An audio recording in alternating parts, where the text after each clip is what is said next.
नमस्कार, मैं हूं गीतिका पांडे और आप देख रहे हैं मध्य प्रदेश का number 1 news channel clean news MP. चलिए देखते हैं मध्य प्रदेश की सभी शाम तक की मुख्य खबरें फटाफट अंदाज में।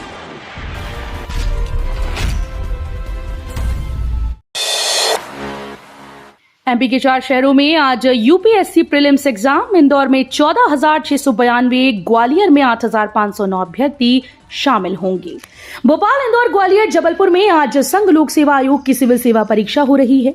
ऑफलाइन मोड में ये परीक्षा 2 शिफ्ट में है। भोपाल में 50 सेंटर्स बनाए गए। इंदौर में 36 परीक्षा केंद्रों पर 14,692 परीक्षार्थी, जबकि ग्वालियर में 30 केंद्रों पर 8,509 अभ्यर्थी एग्जाम में शामिल होंगे।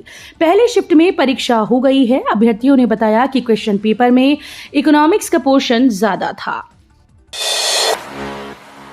ईपीएफओ की 7 करोड़ खाता धारकों को तोहफा, पीएफ पर बरकरार रहेगी 8.25% की ब्याज दर।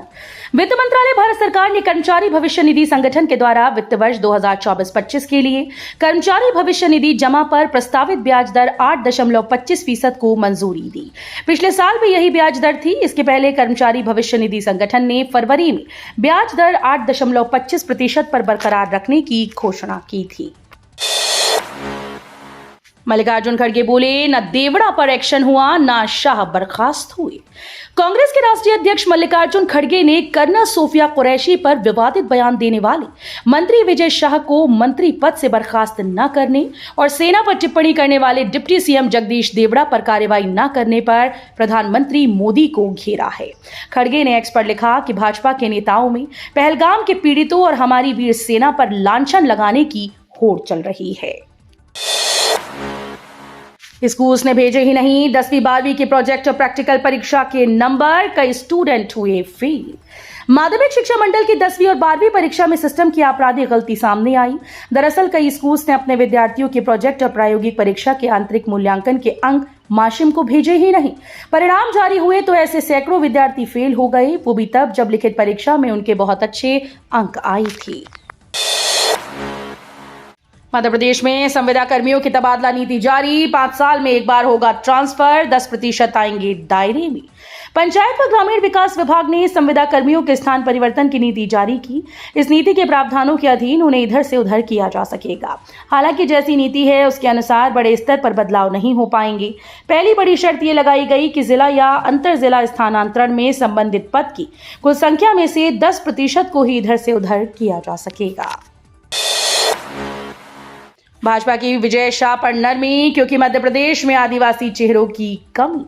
जातीय, क्षेत्रीय और सामाजिक संतुलन सियासत की मजबूरी कैसे बन चुके हैं, इसे मध्य प्रदेश सरकार के मंत्री विजय शाह के प्रकरण से समझा जा सकता है। सेना के पराक्रम पर विवादित टिप्पणी करने के बाद भी भाजपा उन पर कार्रवाई करने में 2 कदम आगे 4 कदम पीछे की स्थिति में है। नौतपा के बीच मध्य प्रदेश के कई शहरों में बारिश के आसार। अरब सागर में बना कम दबाव का क्षेत्र और तीव्र होने के बाद अब दाब के क्षेत्र में बदल गया है।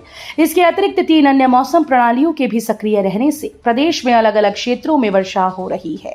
इसी क्रम में शनिवार सुबह 8:30 बजे से शाम 5:30 बजे तक मंडला में 45, धार में 13, जबलपुर में 5, उमरिया में 3 और बैतूल में 0.8 मिलीमीटर वर्षा हुई। भोपाल पुल बोगदा के पास नए मेट्रो स्टेशन का निर्माण, अगले 1 महीने के लिए रहेगा route divert. Bhopal metro rail परियोजना के निर्माण कार्य के अंतर्गत पुल बोगदा के पास नया मेट्रो स्टेशन का निर्माण कार्य जा रहा है। इसके लिए आम लोगों की सुरक्षा के दृष्टिगत रखते हुए पुल बोगदा निर्माण कार्य के दौरान 28 मई से 27 जून तक यातायात डाइवर्ट रहेगा। भोपाल पुलिस ने इस क्षेत्र के लिए डाइवर्जन प्लान बनाया है। यात्रियों को बड़ी राहत, रानी कमलापति आधारताल एक्सप्रेस में जोड़े गए अतिरिक्त कोच। यात्रियों की बढ़ती मांग को ध्यान में रखते हुए रेल प्रशासन के द्वारा गाड़ी संख्या 22187/22188 रानी कमलापति आधारताल एक्सप्रेस में 2 स्लीपर और 1 थर्ड एसी कोच सहित कुल 3 अतिरिक्त कोच स्थायी रूप से जोड़े जा रहे हैं। वरिष्ठ मंडल वाणिज्य प्रबंधक सौरभ कटारिया ने बताया कि 28 मई 2025 से इस ट्रेन में 2 स्लीपर और 1 थर्ड एसी कोच की वृद्धि की जाएगी। प्लेटफॉर्म पर हरियाली, सोलर से बिजली भी बचा रहे। इंदौर रेलवे स्टेशन पर रेलवे ने प्लेटफॉर्म 1 और 2 के बीच हरियाली के लिए बगीचा विकसित कर दिया है। हालांकि ट्रेन की आवाजाही के चलते ऊंचाई वाले पौधे नहीं लगाकर छोटे पौधे लगाए। ये देखने में भी आकर्षक हैं। इसका फायदा ये हुआ कि प्लेटफॉर्म के बीच अब गंदगी भी नहीं होती। वहीं दूसरी ओर रेलवे ने प्लेटफॉर्म पर सोलर ऊर्जा के लिए सोलर पैनल भी लगा दिए हैं। तो ये थी शाम तक की मुख्य खबरें। रोजाना ऐसे ही मध्य प्रदेश से अपडेट रहने के लिए क्लीन न्यूज एमपी को अभी सब्सक्राइब करें और वीडियो को लाइक करना बिल्कुल न भूलें। धन्यवाद।